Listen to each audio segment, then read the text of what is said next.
Hey everyone, and welcome to Catch Me Twirling. I'm your host, Nick Bask.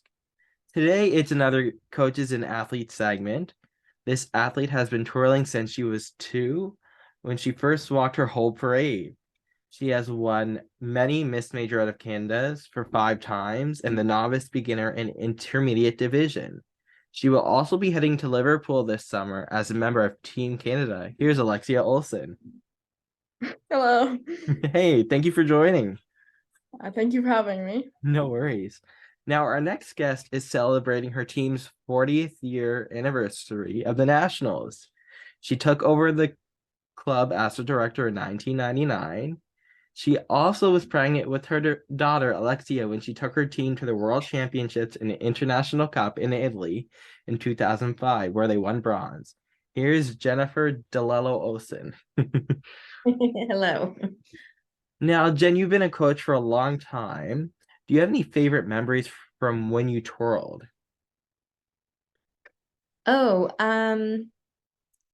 it's hard to pick one. I guess if I had thought about it, I might have been able to narrow it down, but I'd have to say some of my favorite memories are the trips.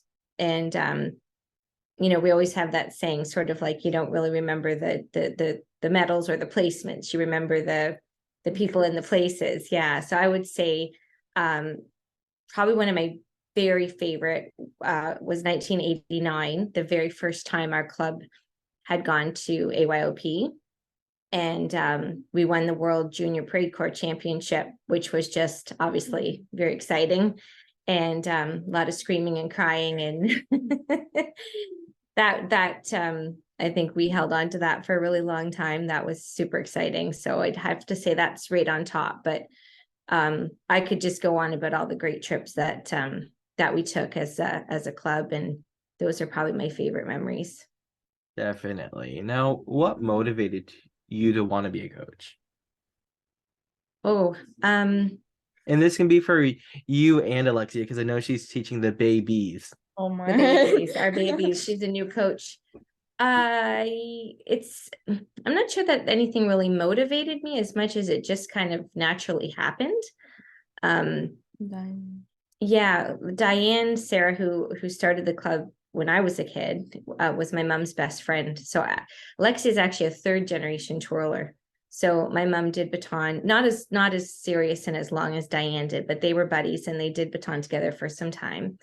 And so naturally, when Diane started the competitive club, I was actually in one. We lived a town over, and then moved to hers.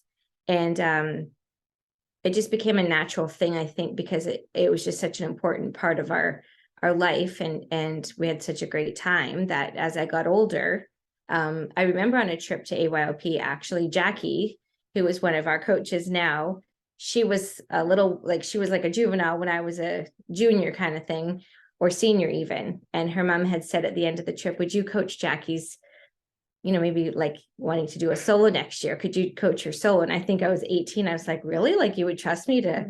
And then I just became a coach, right? And so, yeah.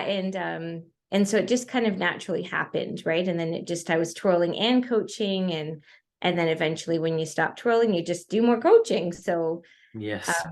Yeah, I think it was just the sort of the next step. And I never, it wasn't so much that I was motivated to start coaching. It was just that I never quit baton.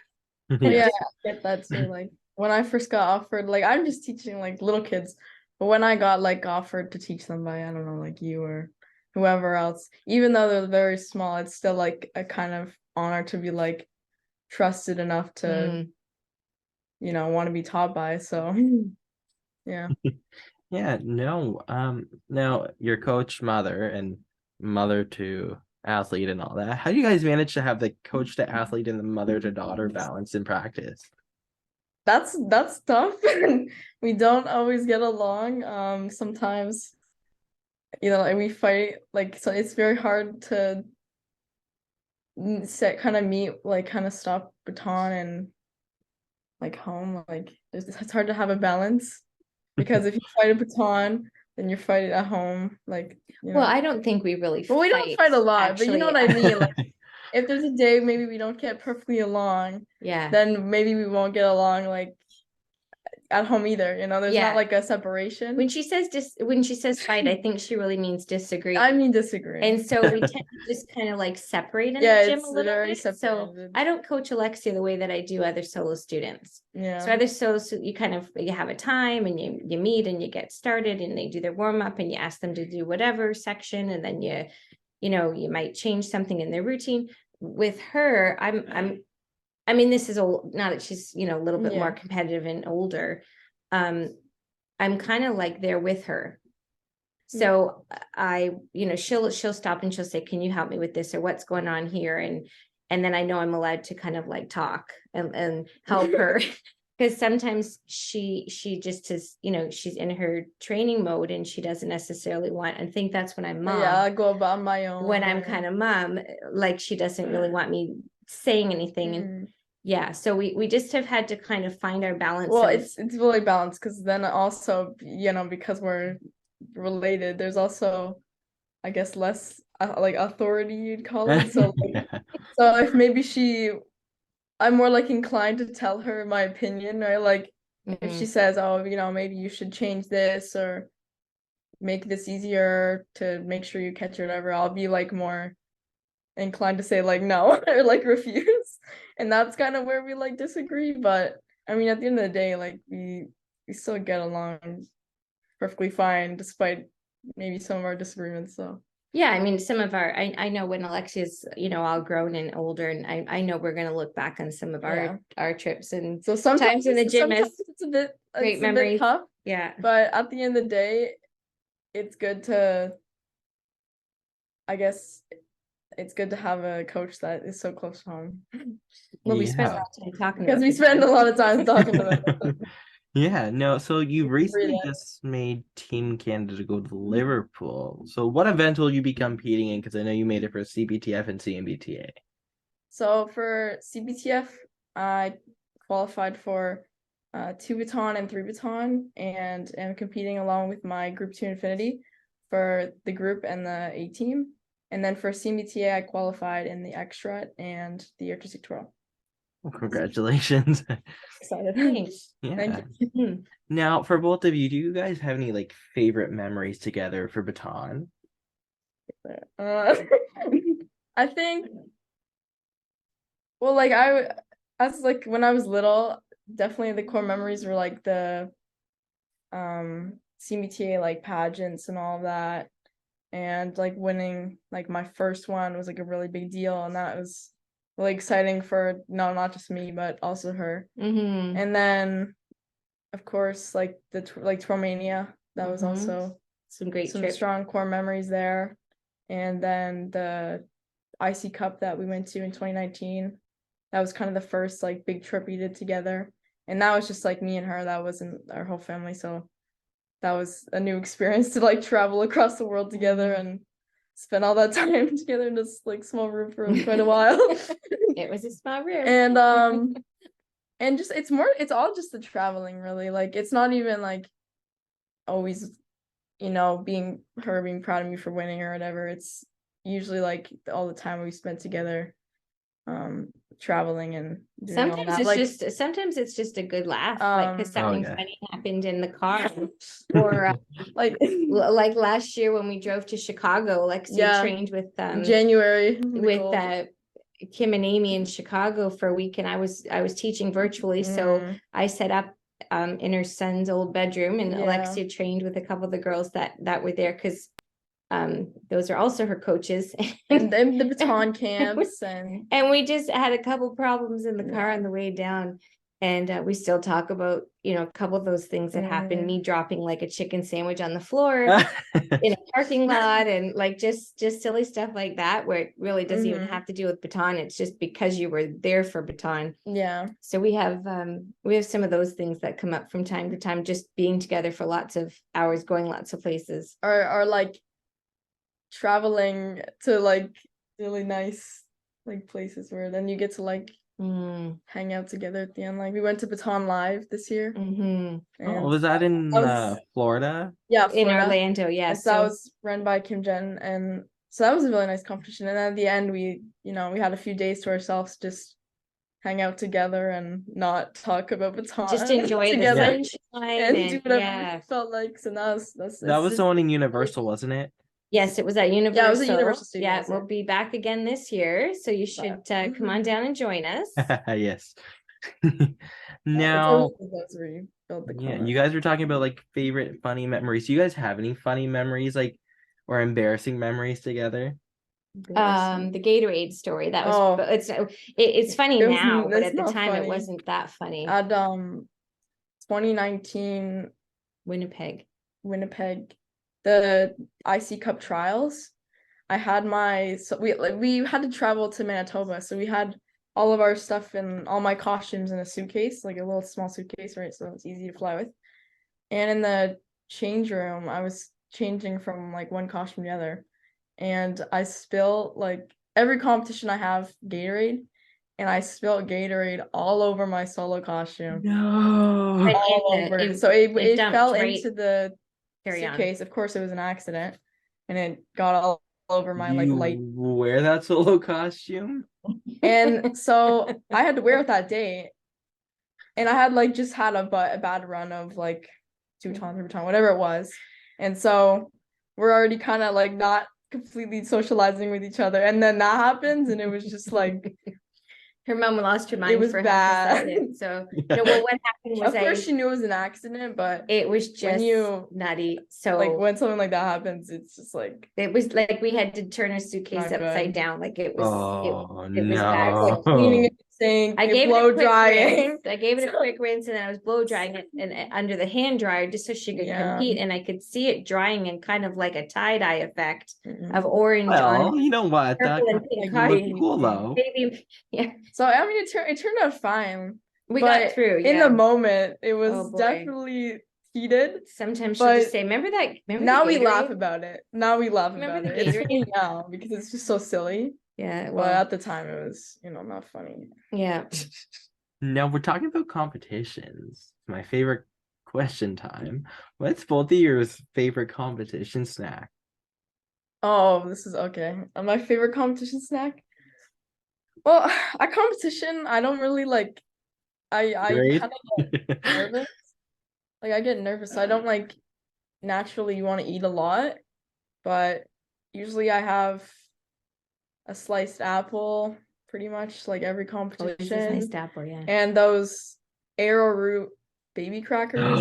Oh, those are amazing. So I'll have like those in like the practice gym, and I'll just hand them around and I'll eat them. And usually at lunch we get like Subway or something. I think that's the twirlers. But like, that's most not the common important lunch. part. That's not the important, The important part for me is the drinks.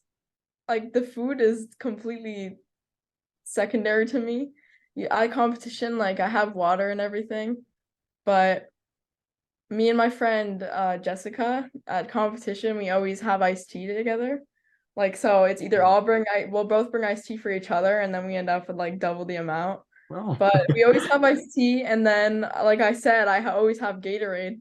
It's always an orange Gatorade every competition, and a double. I was gonna say, and lately from Tim Hortons. she A and then double. she takes that coffee through the whole day. Yeah, so it's And kinda other cool. people have said, "Are you still drinking that?" So I don't Alexia?" know. I don't know if I would recommend that to other people. What? It's what works for me, and Do you yeah. heat it up or just drink it cold? I don't drink it cold, but Well, because I take sips, I don't just like chug the whole thing. So it's kind at of the end room of the day, it's temperature by kind the of time like she's I done might with want to it. throw it out. Okay. Yeah, she baby for hours. Yeah. What's yours, Jen? It's funny. I'm kind of like Alexia. I don't really Tea. yeah, I was just gonna say I have She's to have my drinking one right yeah, now. like I'm a tea granny, always have been. So you will see me come in the morning to a competition. I have tea. Yeah. And any coaches or parents that are out will sometimes just text and say, "We're just making a quick run. Do you want a tea?" Yeah. But so the food's always like what other people are usually what's getting. kind of around. Yeah, like sometimes we just support the competition and buy like a pizza slice or whatever they're doing. I've been trying to be good and pack my healthy lunches, salad and my carrot sticks and That's we eat a lot of baby Oh, yeah, carrots. we do Yeah, love it, cucumber yes. slices, things like that. But It's like yeah, I easy. don't have a thing other than my tea that I really, because for the most part, I'm as nervous as the kids, I think, and don't ever feel like eating a whole lot. Yeah. Yeah. Now, I only have a few questions left. What would you tell an athlete who's either going to the first competition or like a big like world competition?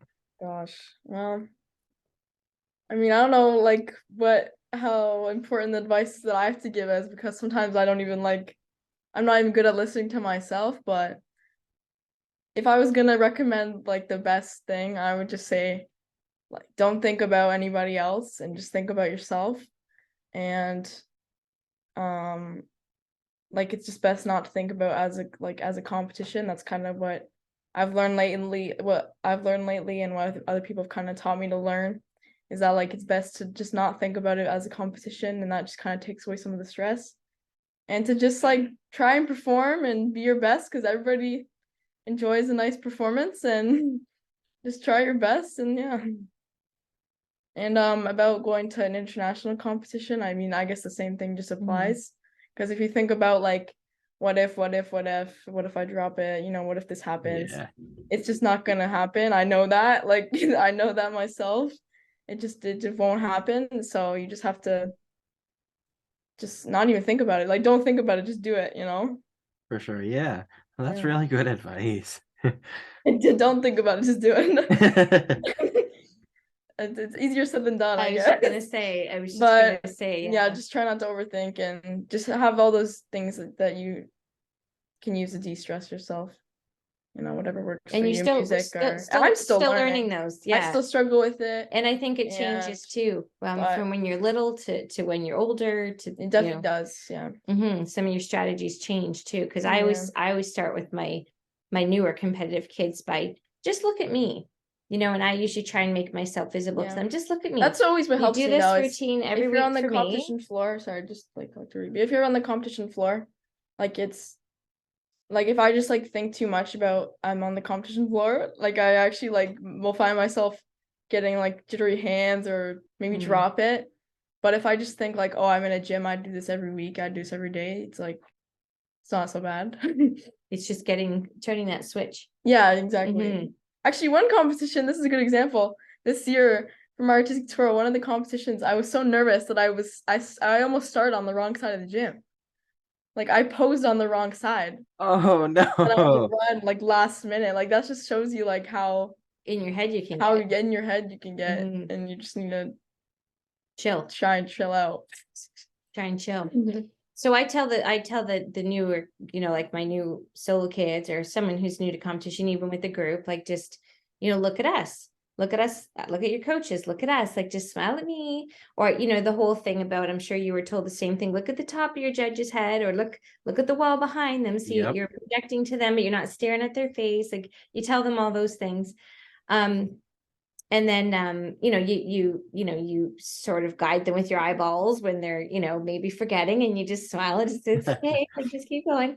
And then, you have your own child who's out there competing and they're like, I don't want to see your face. I don't want to see you in the gym.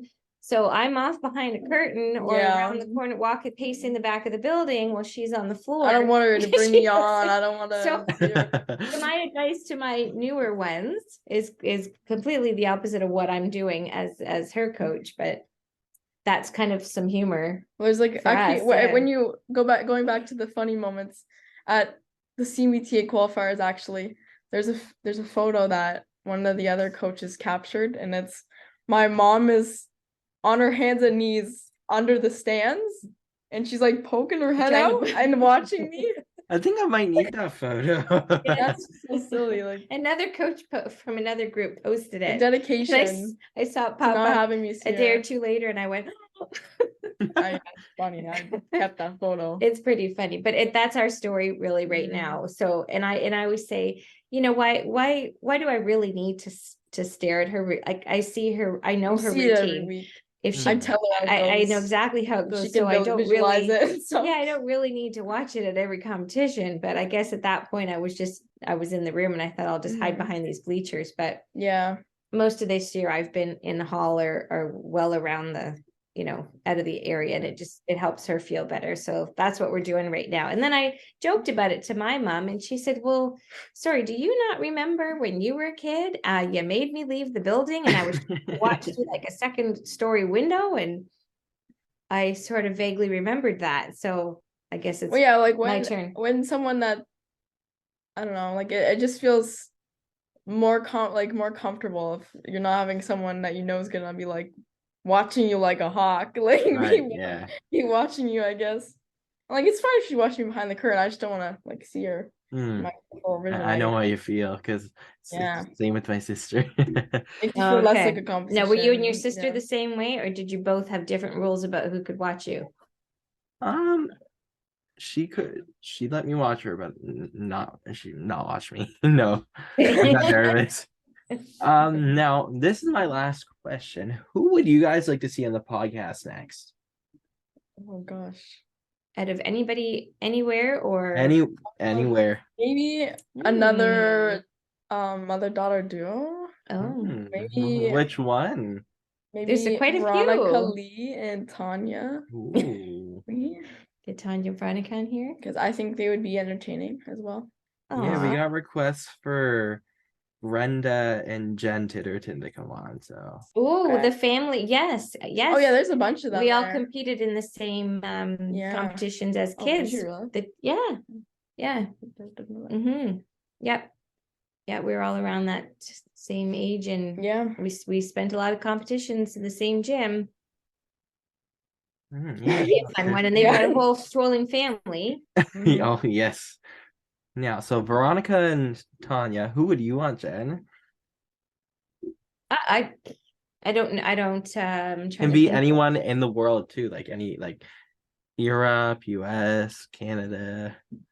I mean, I just think it's a great thing that you're talking to twirlers and hearing different people's stories. So I think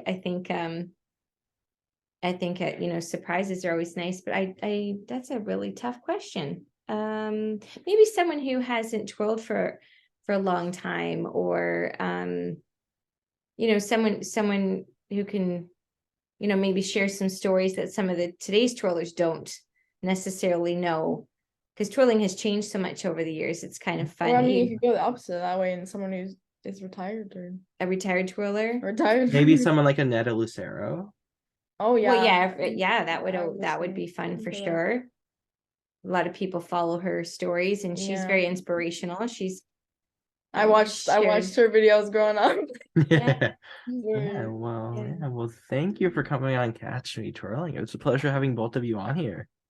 Thank you for the invitation and all the work you're doing to share baton. And we hope to see you with a baton in your hand again soon. It's been a long time since it has. We've been in the same place. Yeah, I was saying, I think it was Nationals 20. I think I sat with you and Grace in the stands at like Twirlmania a few years ago. You did, yes. Yeah, I think that was the last time. So Yes. Yeah, no, well, but thank you both for coming on. Thank you so much for having us. Thanks for having us. Always a pleasure. Bye. Good luck. Yeah, good luck on the rest of the podcasts and promotions. Thanks. Thanks, Nicholas.